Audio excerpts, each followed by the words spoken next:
This video is sponsored by Ram Ram Group of Companies, co-sponsored by Nature House and Bhaiya Ji Silver Coated Ilaichi। तो शुरुआत होती है poster girl से। कांग्रेस विधानसभा चुनाव, लड़की हूँ लड़ सकती हूँ, प्रियंका गांधी की एंट्री। तो कैसे हुआ? मुझे बिल्कुल भी नहीं पता था कि मेरी कोई ऐसी मैनिफेस्टो में फ़ोटो लगने वाली है या फिर मुझे एज एन फेस यूज़ किया जाएगा। कब आपने सोचा कि राजनीति की शुरुआत कांग्रेस से की जाए? क्योंकि 2017, 2012, 2007, 2002 अगर चुनाव नतीजों को देखा जाए तो ये नहीं फील हुआ था कि ये डूबती हुई नैया है।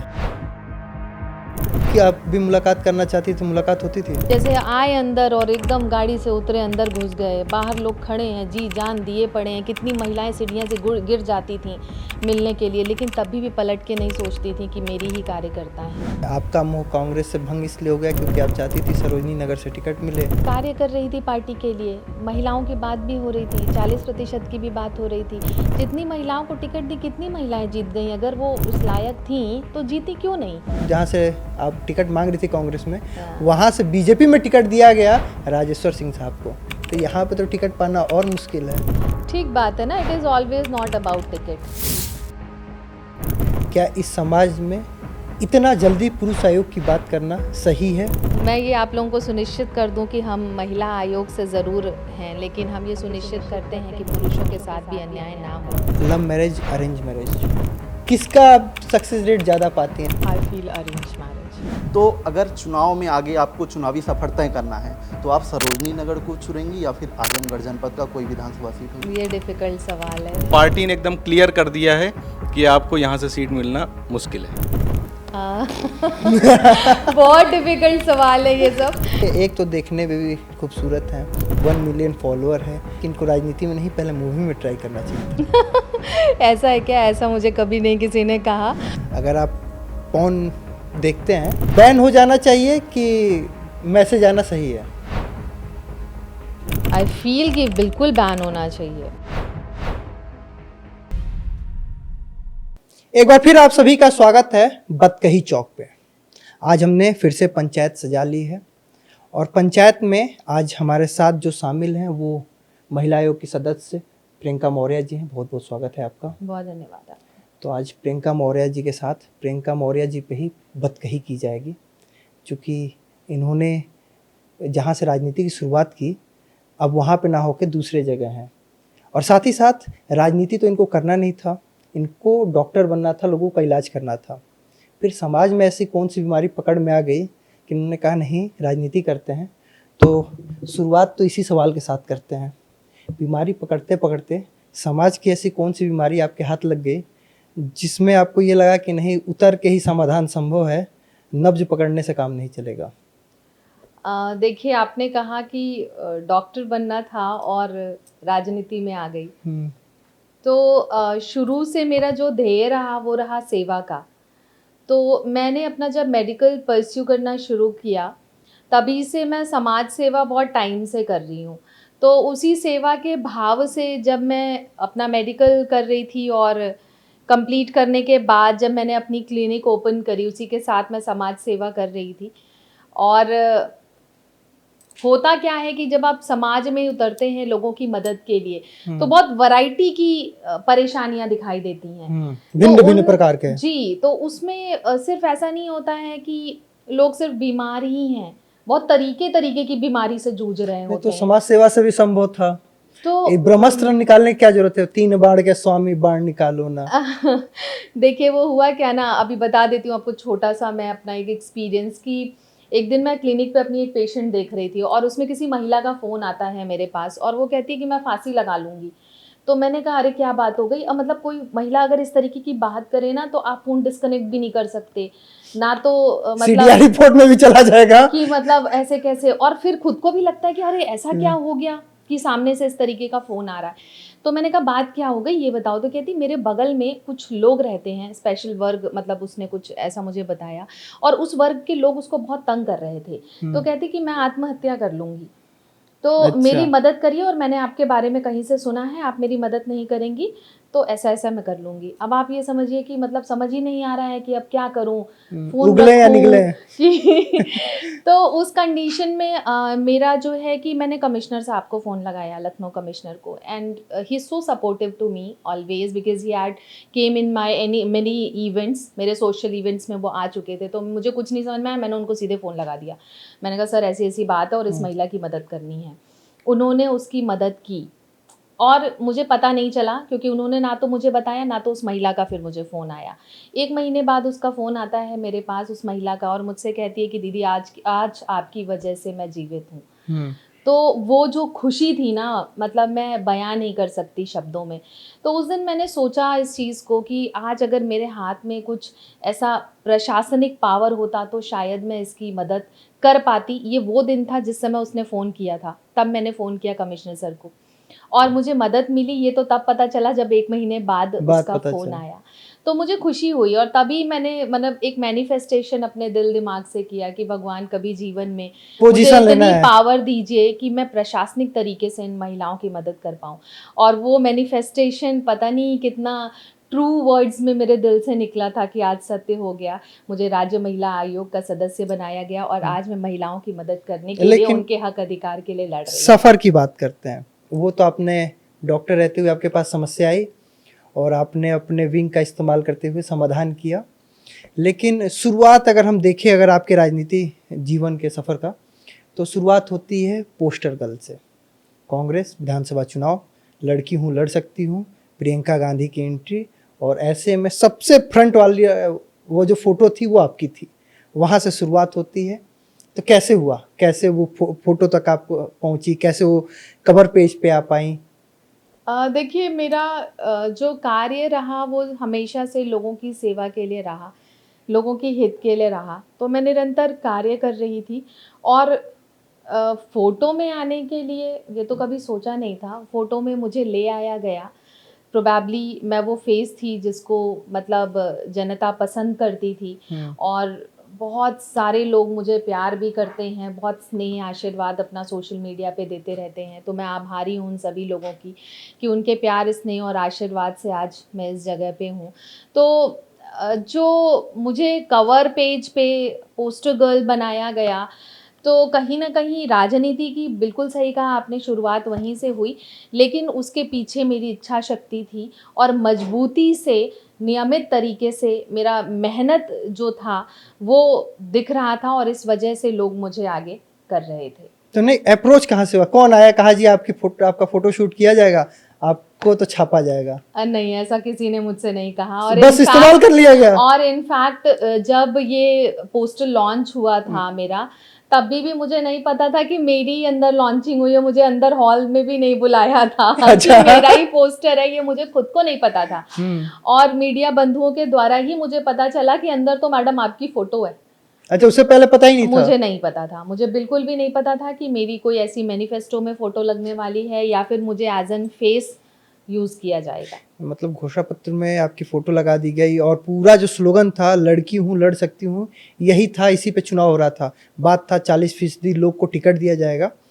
पहले तो उसके कांग्रेस से कौन आपके संपर्क में आया? कब आपने सोचा कि राजनीति की शुरुआत कांग्रेस से की जाए? क्योंकि 2017, 2012, 2007, 2002 अगर चुनाव नतीजों को देखा जाए तो ये नहीं फील हुआ था कि ये डूबती हुई नैया है?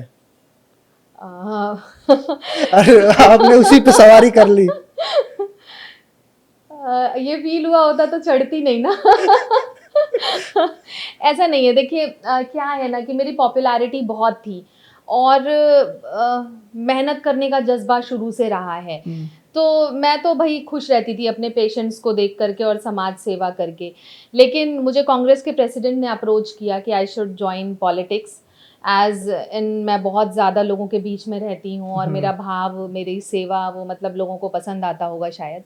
तो मुझे ये प्रपोजल दिया गया and I refused truly speaking, because मेरा पॉलिटिकल कोई भी इंटरेस्ट नहीं था। मैं अपना खुश रहती थी, अपनी मेडिकल की बुक्स जब भी समय मिला मेडिकल की बुक्स ओपन किए, पढ़ रहे हैं, पेशेंट देख रहे हैं, लोगों को ठीक कर रहे हैं, अच्छी नींद ले रहे हैं, क्योंकि सुकून रहता था, work satisfaction. So I was happy with my life. लेकिन वही है कि भगवान जिस रास्ते पे आपको ले जाना चाहे, तो मेरे जीवन में भी कुछ टर्न आते रहे और उसके अनुसार समय के हिसाब से मैंने अपने आप को हमेशा परिवर्तित किया, और एक इस भावना से कि हमेशा सत्य के रास्ते पे चलना है, सत्य के लोगों का रास्ते पे उद्धार देखिए करना है। आप अब पूरी तरीके से आपने 2022, कोई कहेगा नहीं कि बहुत कम समय आपका राजनीति में, सवाल को पूरी तरीके से आपने घुमा दिया। मैंने कहा डूबती हुई नैया थी, ये आपको तब नहीं पता चला। आखिर कांग्रेस से आपने सफर क्यों शुरू किया? मैंने आपको बताया ना कि मतलब प्रेसिडेंट ने आकर के मुझे ऑफर दिया और दैट आई आपने शुड जॉइन पॉलिटिक्स, मैंने रिफ्यूज़ कर दिया बिकॉज मेरा कोई इंटरेस्ट था ही नहीं। बट देन टू मुझे लोगों ने बोला कि मतलब क्योंकि मैं समाज सेवा करती हूँ और निरंतर मेरे पास लोगों की कंप्लेंट्स भी इस तरीके की आती थी कि हमें इस तरीके से मदद करिए, उस तरीके से, आई फेल्ट कि दिस इज़ एन अपॉर्चुनिटी जो मुझे नहीं छोड़नी चाहिए। ठीक है, दोस्तों ने, मित्रों ने समझाया, तो मुझे लगा कि ठीक है, if I am getting opportunity I should join Congress party. और मैं प्रभावित थी प्रियंका गांधी जी से। अच्छा, मैं प्रभावित थी उनसे, और मैंने जब मेरी फर्स्ट उनसे मुलाकात हुई, आई वाज दो वेरी हैप्पी। और जब ये स्लोगन आया तो भी मैं बहुत खुश थी और बहुत प्रचार प्रसार जी जान से किया। और ये स्लोगन भी मुझे लगता है महिलाओं को बहुत पसंद आ रहा था। तो एक वही चीज़ें थी छोटी छोटी सी, I felt I should join, और ज्वाइन करने के बाद मैं निरंतर काम कर रही थी। नहीं तो आपने ज्वाइन किया, काम किया, प्रियंका गांधी से भी प्रभावित हुई, लेकिन बहुत जल्दी मोह भंग भी हो गया आपका। हाँ, क्योंकि मुझे ऐसा लगा ना कि जहाँ पे महिलाओं की सिर्फ चर्चा की जाती है, सिर्फ बात की जाती है, वो भी मंच पे बैठ करके, मंच पे भी उन्हें भागीदारी नहीं दी जाती है। महिलाओं की जो बात है, जो उनकी परेशानी है, वो पहुँचाने वाली एक महिला भी प्रियंका गांधी के पास नहीं है। तो वो बड़ा ही दुखद सिचुएशन था। कार्यकर्ताएँ ऐसी थीं कि मतलब वो प्रियंका गांधी जी से मिल ही नहीं पाती थीं, उन तक अपनी बात को नहीं रख पाती थीं। तो ये सारी परेशानियाँ मैंने भी फिर फेस करी। आप भी मुलाकात करना चाहती थी, मुलाकात होती थी?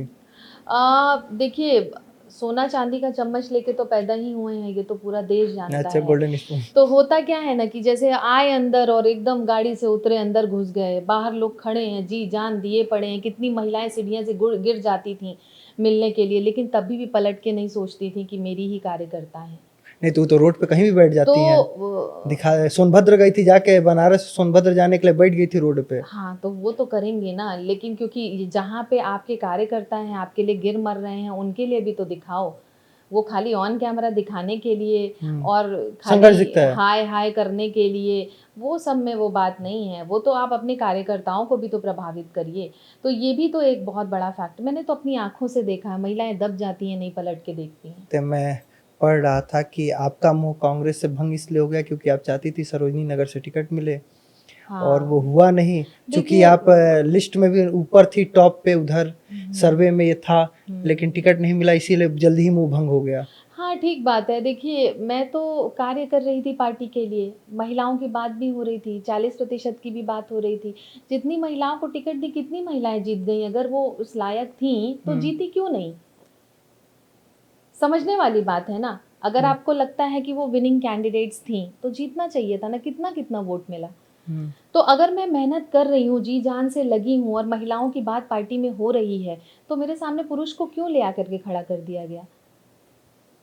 तो तो आखिर ये भी बहुत बड़े बड़े सवाल हैं कि अगर आप पैसे से टिकट खरीद रहे हैं, महिलाओं की सिर्फ बात कर रहे हैं, महिलाओं की बात सुनने को तैयार नहीं है, वो महिला जो महिलाओं के लिए स्लोगन देती है, तो मैं नहीं समझती कि ऐसी जगह पे सर्वाइवल जो है कि चल पाएगा। बड़ा ही मुश्किल है। चूंकि मोह भंग हुआ, सरोजनी नगर से टिकट नहीं मिला, आप जहाँ पे आई हैं यहाँ पे तो बहुत सी लंबी लंबी कतार, इतनी लंबी कतार है कि आप सोचते रहिए खत्म ही नहीं होता। लोग उधर से इधर आ जाते हैं, लेकिन इधर तो कतार इतनी लंबी है कि टिकट कभी नहीं मिलेगा।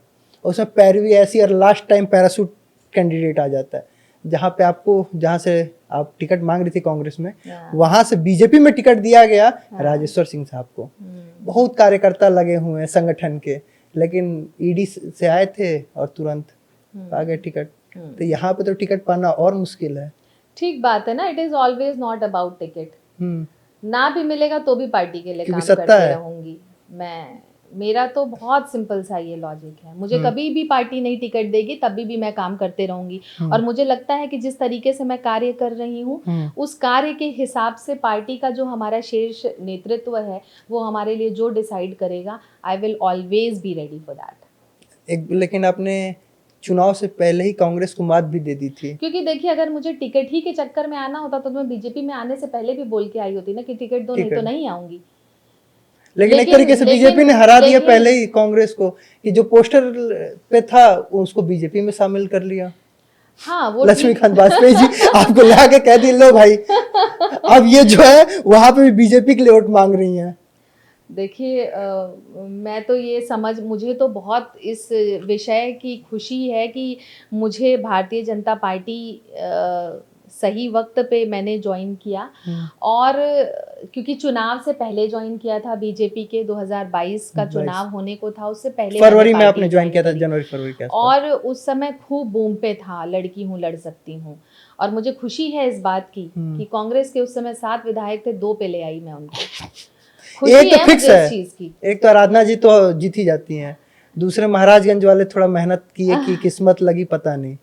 तो आप ये समझिए कि मुझे खुशी है कि मैंने जो मेहनत करी वो मेहनत सफल हुई मेरी अपनी पार्टी के लिए, उस राष्ट्र प्रेम के लिए, देश प्रेम के लिए, जिस तरीके से मैंने कार्य किया। और पार्टी में आने के बाद, भारतीय जनता पार्टी में आने के बाद मैंने समझा कि सच में देश के लिए कार्य कैसे कर सकते हैं।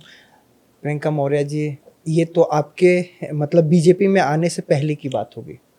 बीजेपी में आने के बाद करीब 2022 में आप आई, 2022 से 2025 मतलब 2024 के अंत में महिला आयोग का सदस्य बनाया गया। करीब 2 वर्ष का लंबा समय आप पार्टी ज्वाइन कर ली हैं, लेकिन कोई पद नहीं है। चूँकि जो समाज राजनीति से जुड़ा होता है वो पावर बिना आप किसी को आदेश नहीं कर सकते, आदेशित नहीं कर सकते। जहाँ से आपको किक मिला था, आपने एक महिला का मदद किया, वो किक के लिए आपको चाहिए कि आपके पास कोई पावर हो। आज आप महिला आयोग की सदस्य हैं, लेकिन वो 2 साल 2.5 साल का सफ़र जहाँ पे कुछ नहीं था, बस आप कार्यकर्ता थी। ऐसे में क्या फील होता था कि ठगा हुआ महसूस होता? मैं कार्यकर्ता ही हूँ। नहीं, आज तो है ना कि और नहीं, मैं बिल्कुल ठगा हुआ नहीं महसूस करती। और सुहाना था वो 2 साल का सफर, कभी कोई प्रॉब्लम नहीं फील हुई, और ना कभी कोई उदासी, ना कोई निराशा। क्योंकि मैं कह रही हूँ ना, जीवन भर नहीं टिकट मिलेगा तो भी काम करते रहूंगी, बीजेपी में करते रहूंगी। ऐसा क्या है बीजेपी में? देखिए, बीजेपी पार्टी में जब मैंने ज्वाइन किया तो मैंने किसी लोभ लालच से ना कांग्रेस पार्टी ज्वाइन करी थी, ना बीजेपी ज्वाइन करी थी। लेकिन हर कोई सोचता है ना कि ठीक है, अगर हम कार्य कर रहे हैं तो उसके समकक्ष में आपको जीवन में आगे बढ़ने का मौका मिलते रहना चाहिए। तो बीजेपी पार्टी में जब मैं आई तो मैं सच में समझ पे आई कि मुझे आया कि कौन से अंधकार से मैं निकल के आई हूँ। वर्क कल्चर का इतना डिफरेंस मुझे मिला। और क्योंकि समाज सेवा की भावना थी, तो आपने कहा 2 साल मैंने कैसे बिताया, कोई परेशानी नहीं थी। जो बीजेपी की योजनाएं थी उन पे हम पहले भी कार्य कर रहे थे, आज भी कार्य कर रहे हैं। पहले भी मैं छोटी सी कार्यकर्ता थी, आज भी मैं वही हूँ। और मुझे खुशी है इस चीज़ की कि मैं महिलाओं की मदद पहले भी कर पाती थी, आज मजबूती से कर पा रही हूँ।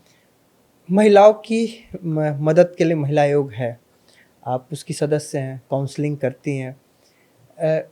अभी कुछ दिन में हाल ही में ना 2-4 ऐसे इंसिडेंट हो गए, चाहे मेरठ का आप इंसिडेंट ले लीजिए, झांसी का ले लीजिए, सहारनपुर का। उसके बाद पुरुष आयोग की मांग होने लगी। इंदौर का जो रघुवंशी का मामला था, उसके बाद पुरुष आयोग की बात होने लगी। क्या इस समाज में इतना जल्दी पुरुष आयोग की बात करना सही है? देखिए, लोग हैं, अपनी अपनी मानसिकता, अपनी अपनी सोच के हिसाब से बातें करते हैं, डिमांड करते हैं।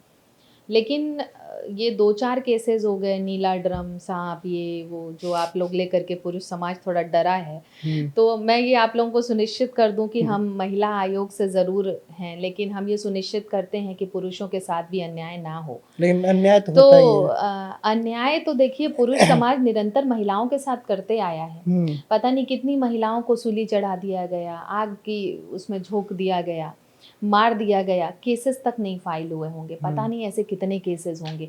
और आज भी अगर फाइलिंग उठा करके देख लेना तो आंकड़े देख करके आपकी आंखों से आंसू आ जाएगा कि महिलाएं कितनी प्रताड़ित होती रही हैं और हो रही हैं। लेकिन अच्छी चीज़ ये है कि उत्तर प्रदेश में जब से हमारा आयोग का गठन हुआ है तब से केसेस में बहुत कमी आ रही है और न्याय भी महिलाओं को बहुत अच्छे तरीके से मिल रहा है। त्वरित न्याय की प्रक्रिया पे हम सभी कार्य कर रहे हैं। हम सब अध्यक्ष और उपाध्यक्ष मिलाकर के 28 लोग हैं। तो हम सभी का ये प्रयास है कि हम महिलाओं को न्याय तो दिलाएं लेकिन अन्याय पुरुषों के साथ भी ना। अच्छा, काउंसलिंग जब आप करती हैं जी, तो क्या पाती हैं सबसे ज़्यादा? जो घर में विवाद का जो जड़ होता है वो सबसे पहला और सबसे ज़्यादा जड़ क्या पाती हैं कि मतलब कहाँ से शुरुआत होती है? देखिए अभी तो क्या है ना कि इतना वैरायटी हर चीज़ में आ चुका है कि एग्जैक्टली एक चीज़ को कह पाना बड़ा मुश्किल है। लेकिन मैं जो एक सोर्स चीज़ पे बात करना चाहूँगी ना, वो है शादी जब करने जाते हैं उस समय दोनों परिवार को ना ठीक तरीके से अपने वीक पॉइंट और पॉजिटिव पॉइंट दोनों चीज़ें बतानी चाहिए। क्या होता है कि कई बारी जो लड़कियों के घर वाले होते हैं वो अपने आप को आज भी थोड़ा वीक महसूस करते दबा हैं। हुआ। तो वो दबा हुआ जब महसूस करते हैं तो वो पूरी बात नहीं बताते हैं और ऐसे में क्या करते हैं कि शादी कर देते हैं। लड़की जा कर के एडजस्ट नहीं कर पाती है। बहुत सारी ऐसी केसेस हैं जिनमें कम उम्र में शादियां हो जाती हैं, बच्चियां पढ़ना चाहती हैं, घर वाले कर देते हैं। और तो क्योंकि हम लोग तो देखिए उत्तर प्रदेश में हैं, उत्तर प्रदेश में आज भी शादियां कितनी ऐसी होती हैं अपने लड़कों को सुधारने के लिए, शादी कर दो बदमाश है ब्याह कदा, सुधर जाएगा, है ना। तो आप देखिए ऐसी लेकिन ऐसी सुधर भी points जाते हैं, को- लेकिन कभी कभी खतरनाक भी हो जाता है। अरे बहुत खतरनाक हो जाता वही है। बंदर अब के हाथ मैं में तलवार आपको- देने वाली बात। नहीं, मैं तो ये बताऊं आपको कि अभी इतना दुखद एक केस आप लोगों ने क्या? लखनऊ में ही देखा होगा कि एक लड़की की शादी होती है और शादी होने के 3-4 दिन के अंदर ही उससे एक उसके पति ने एक नोट साइन करवा लिया कि तुम लिखो कि मेरे घर वाले और मैं तुम्हें बहुत प्यार करता हूँ, और सब लिखवा करके उससे साइन करवा लिया। बच्ची ने कर भी दिया। और उसके बाद मेरे पास वो 1.5 महीने बाद आई थी रोते हुए कि मैंने सुना है आपके पास न्याय मिलता है इसलिए मैं आपके पास आई हूँ। तो वो मेरे पास आई, उसने मुझे बताया कि मुझे 1 हफ्ते के बाद से ही पूरे घर वालों ने प्रताड़ित करना शुरू कर दिया। तो मतलब जबकि आप सोचो इतने अच्छे से शादी ब्याह बहुत अच्छे तरीके से हुआ, कहीं कोई कॉन्फ्लिक्ट नहीं, कहीं कोई परेशानी नहीं, 1 हफ्ते बाद क्यों परेशान करना शुरू कर दिए लड़की को। फिर उसको मायके भगा दिया, ससुराल में आने नहीं दिया। फिर तमाम मतलब मशक्क़त हम लोगों ने करी, एसएचओ को कॉल किया, संबंधित थाने को कॉल किया मदद के लिए। इतना ज़ोर ज़बरदस्ती और इतना परेशान किया, उस बच्ची ने आत्महत्या कर ली। अरे और ये इतना दुखद इवेंट, आप सोचो कि शादी हुए 2 महीना नहीं बीत रहा है और किसी बच्ची को अगर आत्महत्या करने पे मजबूर कर दिया जा रहा है तो आज भी हम किस पढ़े लिखे समाज किस समाज में रह रहे हैं। अच्छा, आप चूंकि आपके पास रोज ऐसे हजारों मामले आते होंगे जिनका आप काउंसलिंग करती हैं, लव मैरिज, अरेंज मैरिज, अभी 2 ऐसा चीज़ है कि जैसे हमारे ये जितने वीर बैठे हैं सब लव मैरिज वाले हैं और इसके पीछे भी जो लोग हैं, मतलब कैमरे के पीछे कई ऐसे लोग हैं हमारे यहाँ उत्पादन जो करते हैं, वीडियो एडिट करते हैं, उसमें सब लवेरिया के उनको सबको बीमारी है। तो इन्हीं लोग के लिए सवाल है, लव मैरिज और अरेंज मैरिज किसका सक्सेस रेट ज़्यादा पाती हैं सक्सेस होने का? I feel arrange marriage. Love marriage में कहाँ पे कमी ज़्यादा है? मुझे लगता है कि वो लव मैरिज में क्या होता है कि शादी से पहले इतना टाइम खुद के साथ बिता चुके होते हैं एक दूसरे के साथ कि शादी के बाद लड़ाई में ही बीत जाता है कि पहले तो ऐसे थे अब ऐसे हो गए। देखते क्या से क्या हो गए देखते देखते। तो वो एक ऐसा फैक्टर है जो हमारे पास मतलब आते हैं हस्बैंड वाइफ, तो बेसिक कंप्लेन यही होती है कि बोला था ये और कर रहा है ये शादी करने के बाद। तो एक्सपेक्टेशंस इतनी बड़ी बड़ी होती हैं और जब शादी होती है पहले तो सब कुछ बड़ा धुआंधार अच्छा लगता है, अरे भाई एकदम प्यार है, मोहब्बत है। और आपने सुना भी है भाई कि प्यार तो अंधा होता है, तो अंधे प्यार में दिखाई तो देता नहीं है पहले कुछ। जब शादी होती तो रियलिटी फेस करनी पड़ती है, तब आपको घर परिवार भी संभालना है, सुबह समय से उठना है, समय से सोना है, घर परिवार को देखना है। तो भाई तब जब जिम्मेदारियां आती हैं ना, तब शुरू होती है एक्चुअल स्टोरी। और प्रेमी प्रेमिका के बीच में अब आ जाते हैं सास, ससुर, देवर, ननद, देवरानी। देखिए ये सब बहुत प्यारे रिश्ते हैं, निभाने के ऊपर है, ये सारे रिश्ते बहुत प्यारे हैं, लेकिन डिपेंड करता है कि हम उनको किस तरीके से निभा पा रहे हैं। और मुझे लगता है लव मैरिज में तो और भी ज़्यादा समझना चाहिए कि भाई हम जिससे प्यार कर रहे हैं ये उसी का अंग है। मैं बाकी अपने थोड़ा सहयोगियों को ले लेता हूँ। मैम आपने कहा कि लव मैरिज से देखिए लव मैरिज वाला ही सवाल है। लव मैरिज से ज्यादा अच्छा है अरेंज मैरिज, क्योंकि लव मैरिज में हम पहले एक दूसरे को समझ चुके होते हैं और आगे लड़ाइयाँ होती हैं। तो ये तो अच्छा है ना कि आगे चल के लड़ाइयाँ हो और जीवन पार हो जाए। नहीं तो अरेंज मैरिज में राजा रघुवंशी बनना पड़ जाएगा। अरे ऐसा नहीं है, ये तो एक सिंगल केस है ना। देखिए हर जगह पे इस तरीके की एक दो अपवाद आपको मिल सकते हैं, but this is not always true ना। तो इस तरीके की चीज़ मैंने आपको पहले भी कहा कि कितनी महिलाओं के साथ क्या क्या हो गया, तब पुरुष समाज को इतना ऑब्जेक्शन नहीं था। और आप राजा रघुवंशी को ले सकते हैं, लेकिन आप ये भी तो देखो कि आपकी भी बहनें हैं, आपके भी घर में माँ है, तो उस फीमेल वर्ग को आपको देख करके भी चलना है। ऐसा नहीं है कि सिर्फ पत्नी को लेकर के आप इस तरीके के स्टेटमेंट दें। नहीं, हम लोग भी चाहेंगे ना कि वो इस समाज से जो ऐसी चीजें हो रही हैं उनसे सबक ले। लेकिन मेरा असली सवाल आपसे आपके व्यक्तिगत जीवन को लेके है कि आपको जब से महिला आयोग का सदस्य बनाया गया है तो देखा जा रहा है आप आजमगढ़ का दौरा ज्यादा करती हैं। तो अगर चुनाव में आगे आपको चुनावी सफर तय करना है तो आप सरोजनी नगर को चुनेंगी या फिर आजमगढ़ जनपद का कोई विधानसभा सीट होगी? ये डिफ़िकल्ट सवाल है क्योंकि देखिए ऐसा नहीं है कि मेरा सिर्फ आजमगढ़ का दौरा ज़्यादा होता है, ये हमारे आयोग की तरफ से लगता है। और अभी फ़िलहाल मेरे पास श्रावस्ती, अमेठी और आजमगढ़ है, और तीनों ही जगह मैं जाती हूँ। तीनों ही जगह पे मैं 2-2 दिन अपने देती हूँ और निरंतर बहुत मेहनत से, सक्रियता से हर जगह औचक निरीक्षण करती हूँ। मेरे कोई भी प्लान निरीक्षण नहीं होते हैं और किसी को नहीं पता होता है कि मैं कहाँ जाने वाली हूँ। कारण उसके पीछे यही है कि मैं चाहती हूँ रियल फैक्ट हम देखें और उसमें सुधार भी करें, और इसी पर्सपेक्टिव से मैं काम करती हूँ। It is not just about Azamgarh. और मैं जिस जिस ज़िले में जाती हूँ हर ज़िले में लोगों को यही लगता है कि why she is putting so much of efforts. तो अगर आप कहें कि कौन सी विधानसभा, तो उत्तर प्रदेश में कुछ भी चलेगा, मतलब कोई भी विधानसभा पूरा चलेगी। 403 खुला है। I am working for Uttar Pradesh. It is not just for any नहीं, वन। अब इनके सवाल में एक सवाल मैं जोड़ लेता हूँ, चूंकि आपके ऊपर है, स्वेच्छा से आप जवाब देना चाहें नहीं। आजमगढ़ में 10 विधानसभा सीट है। 10 विधानसभा सीट में ऐसा लगता है बीजेपी टक्कर कहीं दे पाएगी सपा को? MY फैक्टर आने वाला समय बहुत जल्दी दिखाएगा और बताएगा हम सभी को। बीजेपी के स्वर्णिम काल जब जो रहा 2017 और 2022, तो अभी खत्म हो गया है। अभी तो सीटें आपके कम होती हिसाब जा रही है। से। अब जिस हिसाब से 2024 में लोकसभा सीटें आई, अब उसे कहा नहीं जाएगा कि यूपी में बीजेपी का स्वर्णिम काल बचा है। ऐसा नहीं है, आने तो वाला समय आपको आप बताएगा लोगों ने कि मेहनत यानी कम किया। बीजेपी किस तरीके से बूम कर रही है और करती ही रहेगी। नहीं तो आप मानते हैं यानी 2024 में आप लोगों की तरफ से मेहनत कम की गई? नहीं, ऐसा नहीं है। बहुत सारे भ्रामक स्टेटमेंट्स भी दिए गए थे, विपक्ष के द्वारा फैलाए गए थे, और जनता ने उनको देखा भी, समझा भी। और अभी आएगा समय तो वो सबको अभी बताएगा कि कैसे फिर से परिवर्तन होने वाला है, और ब्रॉड स्पेक्ट्रम पे। ठीक, हम अपने अगले सहयोगी के साथ। अभी मैम आपने कहा कि आपको उत्तर प्रदेश में कहीं से भी अगर चुनाव लड़ने का मौका मिलता है तो आप लड़ सकती हैं। अभी शादी के बातचीत में भी आपने कहा था कि परिवार में एडजस्टमेंट ज़रूरी होता है, तो क्या आपने राजनीतिक करियर में एक एडजस्टमेंट कर लिया है कि हम सरोजनी नगर के अलावा भी कहीं से लड़ सकते हैं, या पार्टी ने एकदम क्लियर कर दिया है कि आपको यहाँ से सीट मिलना मुश्किल है? बहुत डिफिकल्ट सवाल है ये सब, क्योंकि मैंने कभी भी इस ऑब्जेक्टिव से सोचा नहीं कि मैं टिकट के लिए काम करूं, किसी पर्टिकुलर विधानसभा में इसलिए काम करूं क्योंकि मुझे वहां से जीतना है। मैं ये समझती हूँ कि मुझे जो कार्यभार दिया गया है उसका निर्वहन मुझे पूरी निष्ठा से करना चाहिए, और इसी ऑब्जेक्टिव से मैं कार्य कर रही हूँ। बाकी सब ऊपर वाले की मर्जी और हमारे शीर्ष नेतृत्व की मर्जी है। 2022 में बीबीसी का एक इंटरव्यू है, उसमें आपकी स्टोरी पब्लिश हुई थी कि कैसे आपने पोस्टर गर्ल से शुरुआत की। उसमें कांग्रेस प्रवक्ता है हिलाल नकवी, उन्होंने ये बताया कि जब कांग्रेस कैंपेन कर रही थी लड़कियों के लिए, तो उस कैंपेन की शुरुआत में पार्टी ने आपसे अप्रोच किया था और उसके बाद उन्होंने आपकी तस्वीर का इस्तेमाल किया। लेकिन अभी आपने जैसा कि कहा कि पोस्टर में आपकी तस्वीर का इस्तेमाल हो चुका था, उसके बाद तक भी आपको जानकारी नहीं थी।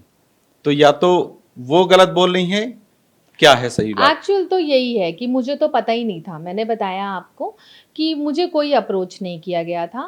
फोटो सेशन जब हुआ था तो वो बहुत पहले की बात है, बट वो भी नहीं बताया गया था क्यों हुआ है। तो वो तो किसी भी ऑब्जेक्टिव से हो सकता है। फ़ोटो सेशन हुआ था, बस इतना मुझे पता है। फ़ोटोशूट तो ऑब्वियसली मैं गई थी उसके लिए, बट हमें ये नहीं पता था कि वो फ़ोटोशूट क्यों हो रहा है, और मेरे से कहीं पे भी कोई चर्चा नहीं की गई थी। जब वो लॉन्च हुआ then I got to know, यही न्यूज़ से और जो हमारे पत्रकार बंधु थे, उनके द्वारा ही मुझे पता चला। उन लोगों ने मुझे बाहर आकर के जब सवाल पूछना शुरू किया, तब मैं अंदर हॉल में गई और देखा कि ये तो मेरा मैनिफेस्टो पे मेरा फेस, फ्रंट फेस है। तो that was actually shocking face for me, और यही रियलिटी है।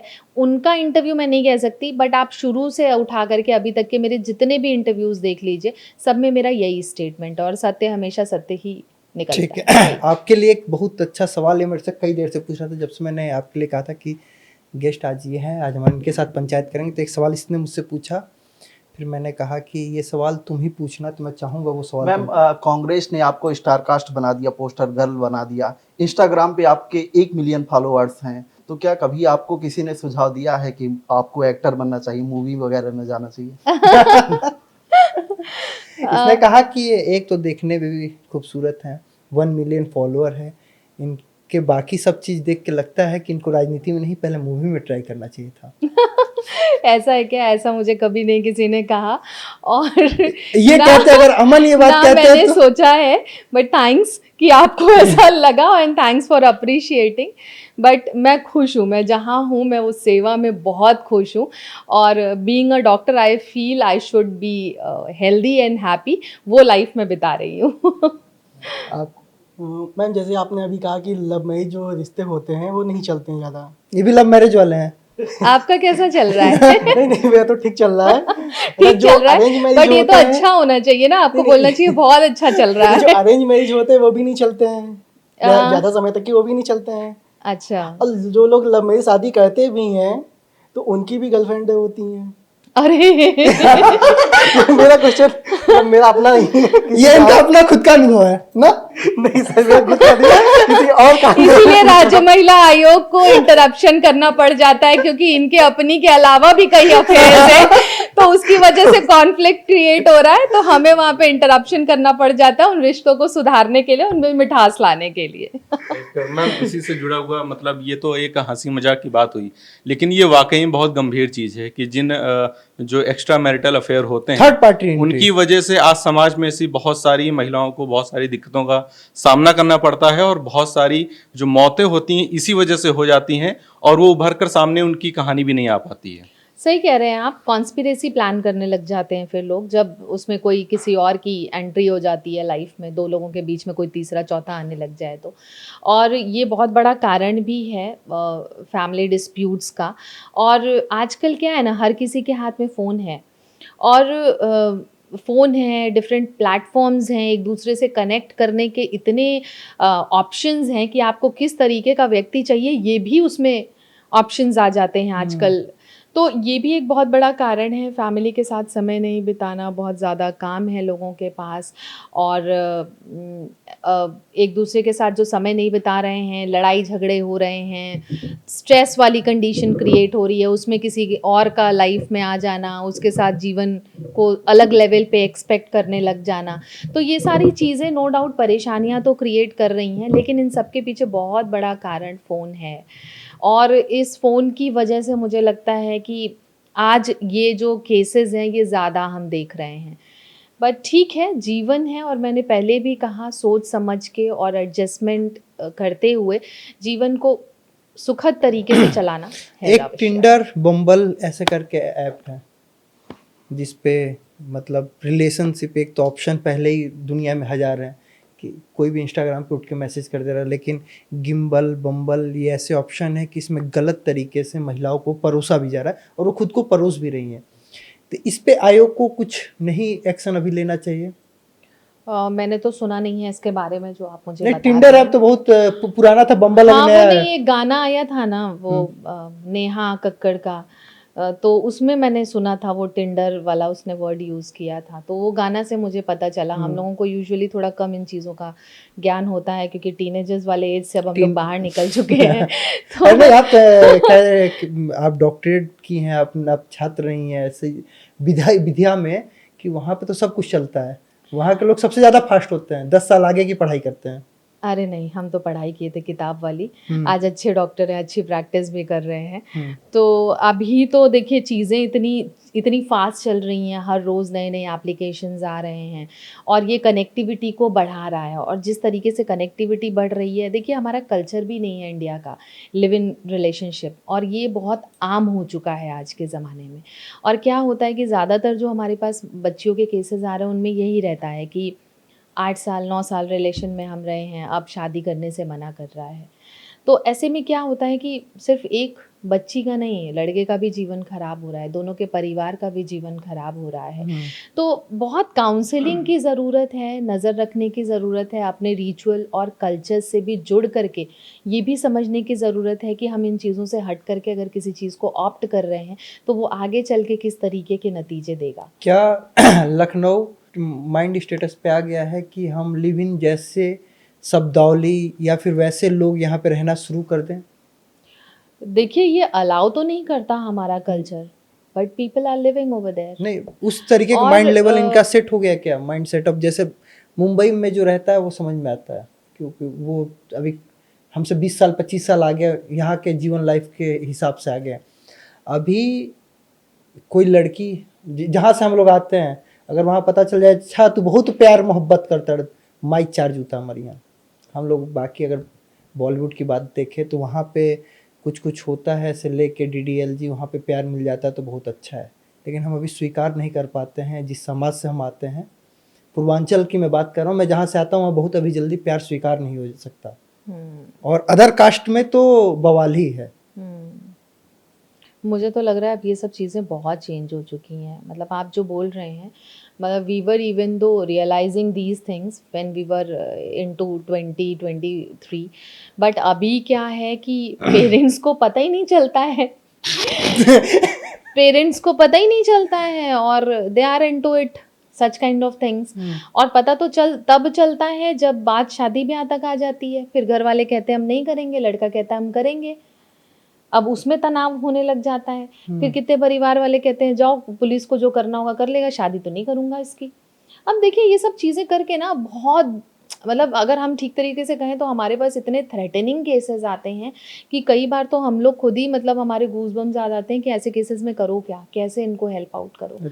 क्योंकि परेशानियों का जो लेवल है ना, वो आज अगर ज़बरदस्ती शादी कर लेंगे, कल को वही जो आपने बताया राजा रघुवंशी वाला केस कर देंगे।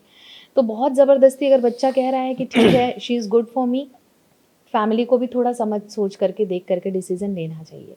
आप ज़बरदस्ती उसी बच्ची की कहीं और शादी करा दो, ये हो जाता तो है। सोनम रघुवंशी हो जाएंगी। देखिए अब ये इसी तरीके की चीज़ें समाज में देखने को मिल रही हैं। और नोट पे चल जाएगा सोनम गुप्ता बेवफा है।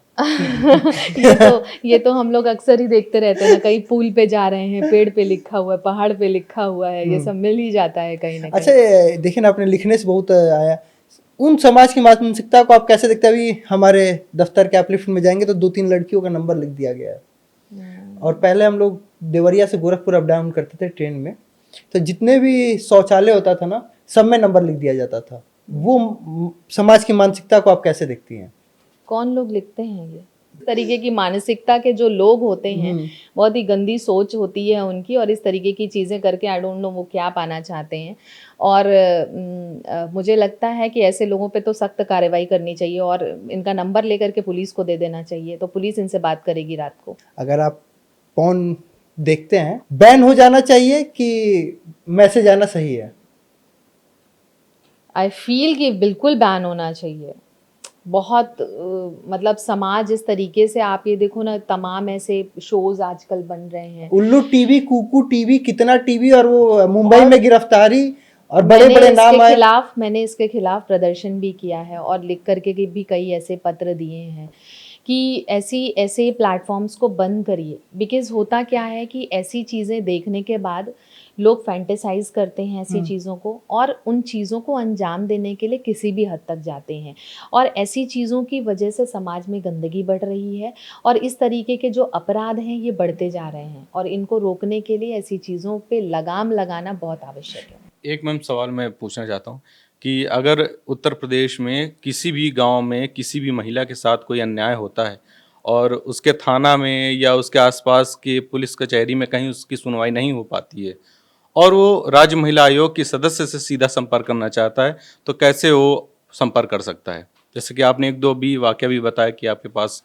कॉल आया और आपने उनकी मदद की, तो ये किसी भी गांव की महिला को ये ताकत कैसे मिल सकती है? एप्लीकेशन देती हैं एप्लीकेंट, तो वो संबंधित थाने को जाता है और वहाँ से फिर उनको हेल्प आउट किया जाता है।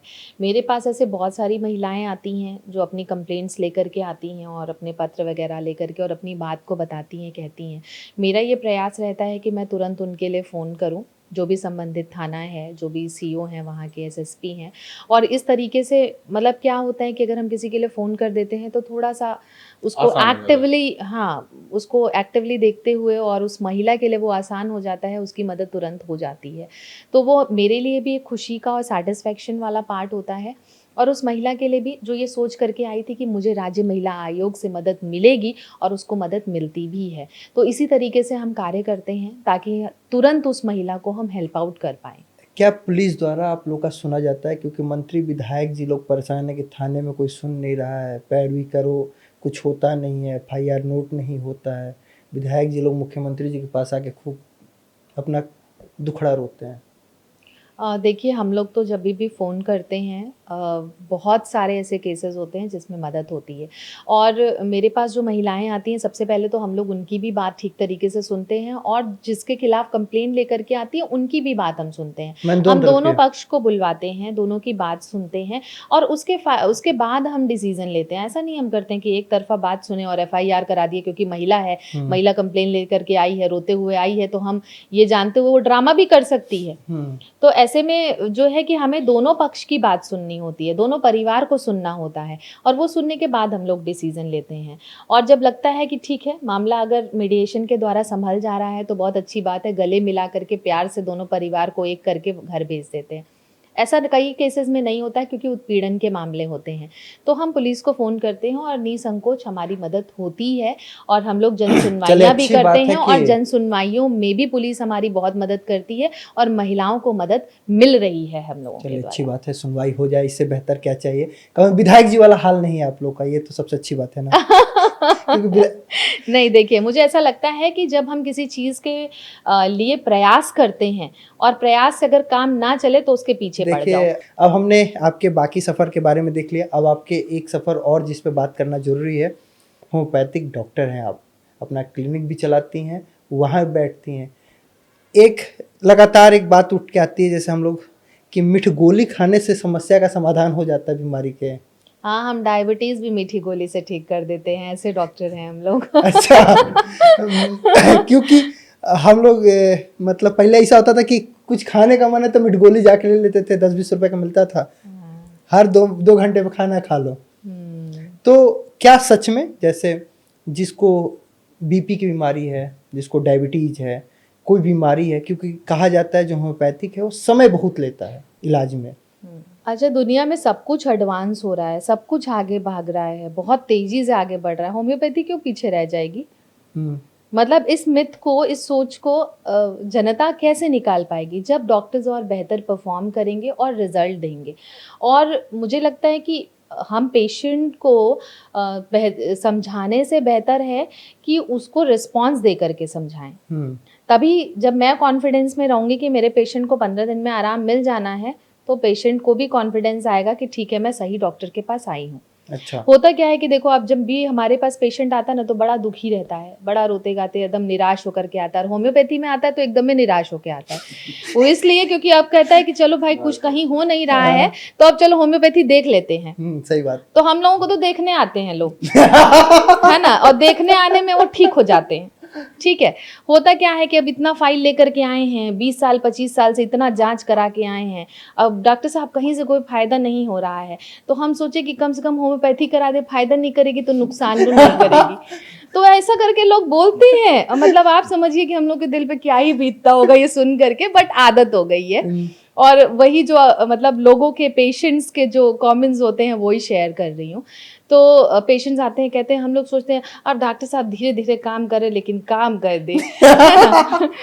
तो मैं तो ऐसी डॉक्टर हूँ, आप मेरे पेज पे ज़रूर जाएं और देखें मैंने आपका कि पेज देखा है, बहुत शानदार। सेहत की बात डॉक्टर प्रियंका मौर्य के साथ मैं इस तरीके का सेशंस भी बहुत सारे करती हूँ, जिसमें आप कैसे खुद को स्वस्थ रखें, लाइफस्टाइल को ठीक रखते हुए मैं ये भी बताती हूँ। और साथ ही साथ मेरे पास तो आपने और बीपी की बात करी, डायबिटीज़ की बात करी, ऑर्थराइटिस तो आप देख लो। अच्छा। आजकल 100 में से मुझे लगता है कि कुछ नहीं तो 60% लोग ऑर्थराइटिस, रूमेटाइड ऑर्थराइटिस, गठिया बाई, लंबर स्पॉन्डिलाइटिस, सर्वाइकल, छोटी बड़ी गांठें में दर्द होना, इनके लिए इनके पास कोई ऑप्शन नहीं है। एलोपैथिक पेन किलर ये वो खा करके एकदम परेशान होकर के आते हैं, और क्योर होता है होम्योपैथी में। मेरे तमाम ऐसे पेशेंट्स को आराम मिला है। डायबिटीज़ हमने क्योर की है, बीपी हमने क्योर किया, कहा जाता ऑर्थराइटिस है कि हमने क्योर की डायबिटीज है, कभी मतलब थायराइड मैंने क्योर किया है। मतलब ऐसे ऐसे रोग जो कहा जाता है कि जीवन भर दवा खानी वही पड़ेगी, डायबिटीज के लिए कहा जाता है कि जीवन भर खाना है भैया, एक हाँ। गोली रोज। तो वो डॉक्टर प्रियंका मौर्य से मिले, जिसको ऐसा लगता है कि मेरा रोग जीवन में नहीं हमारे खत्म होगा। हमारे एक सहयोगी हैं, शुभम यादव नाम है उनका, उनके बाल चले गए हैं, उनकी भी समस्या का समाधान हो जाएगा। नहीं भैया देखो, उसके लिए तो जब जा रहा था उसी समय मिल लेना चाहिए अच्छा था। मतलब सही समय पे। सही समय पे देखिए, इलाज कराना जरूरी है। जाया हुआ नहीं वापस आएगा। जाया हुआ आना मुश्किल है, और वो भी डिपेंड करता है कि एज क्या है ना, व्यक्ति की एज क्या है और इस किस कारण से बाल गया है। और क्योंकि देखिए आपने ये कहा कि होम्योपैथी धीरे काम करती है ना, तो ऐसा बिल्कुल भी नहीं है। तमाम ऐसे रिसर्च हो चुके हैं और इतनी एडवांस, इतनी अच्छी मेडिसिन्स आ चुकी हैं कि लोगों को बहुत अच्छा लाभ मिल रहा है। और 20 साल 25 साल पुराना माइग्रेन है, ऑर्थराइटिस है, थायराइड मेरे है, को बीपी ये सब ठीक हो रहा मैं है इसलिए मैं लोगों कह का। रहा हूँ क्योंकि मुझे बीपी का था, एक होम्योपैथिक डॉक्टर साहब ने कहा कि आपको B60 आपको बीपी हो गया? हाँ B64 या इतना दुखी मत रहा करिए। अरे आप तो बहुत खुद खुश से हूँ। बोलते रहते हैं, क्यों देखिए, आपको बीपी हो गया? बड़ा टेंशन नहीं रहता है, लेकिन वो खुद पता नहीं हाँ। क्यों बीपी रहता है हाई। जबकि ईसीजी नॉर्मल रहता है, सब कुछ नॉर्मल रहा, फिर बीपी बढ़ गया। तो किसी ने कहा कि B64 या कुछ तो एक था लिक्विड, उसको लीजिए दिन में 2 बार। मैंने लेना शुरू किया, 3 डब्बा पी गया, कोई असर नहीं हुआ। फिर मैंने कहा एलोपैथी पे आ जाए, कम से कम कंट्रोल तो रह रहा है। डॉक्टर बदलने की जरूरत थी, दवा नहीं, मुझे नहीं। पहले पता नहीं था। मैं तो पहले आपको सदस्य ही जानता था महिलाओं के, कि इनसे नारा लगवाया जाएगा कि महिला उत्पीड़न बंद करो। मुझे क्या पता था कि हम नारे में विश्वास नहीं रखते, हम एक्शन में विश्वास रखते हैं। तो आज हमारे साथ आप बतकही में आई, बतकही के पंचायत में आप थी। अब अपना बताइए कि आपको पंचायत कैसा लगा, और इन लोग से कोई सवाल है तो आप पूछ सकती हैं। इतना सवाल आप लोगों ने मुझसे पूछा और सब मिलके सवाल पूछ रहे थे। अच्छा लगा मुझे, पॉडकास्ट कम और बतकही ही ज़्यादा लगा, और अच्छा इम्प्रेशन था, बिकॉज पॉडकास्ट तो मैंने बहुत किए हैं, लेकिन एंजॉय करते हुए किए हम लोग ये पूरा सेशन। तो आपको मजा आया? It was good, yes. तो बहुत बहुत धन्यवाद आज हमारे साथ बतकही करने के लिए। तो ये थी डॉक्टर प्रियंका मौर्य, जो उत्तर प्रदेश महिला आयोग की सदस्य हैं, आजमगढ़ से आती हैं, और जल्दी ही 403 विधानसभा में किसी विधानसभा से आप विधायक बनते हुए पा सकते हैं, या 80 लोकसभा, 100 MLC कहीं पे भी, लेकिन रहेंगी राजनीति के पिच पे। हमारी भी शुभकामनाएं इनको है कि ऐसे ही समाज का सेवा करते रहें। तो आपको ये वीडियो कैसा लगा कमेंट करके जरूर बताइएगा। अपने मित्र, यार, दोस्त, बंधु, उनको वीडियो फॉरवर्ड कीजिएगा ताकि वो भी जान सकें। आज के लिए बस इतना ही, मुझे दीजिए इजाज़त। नमस्ते, राम राम।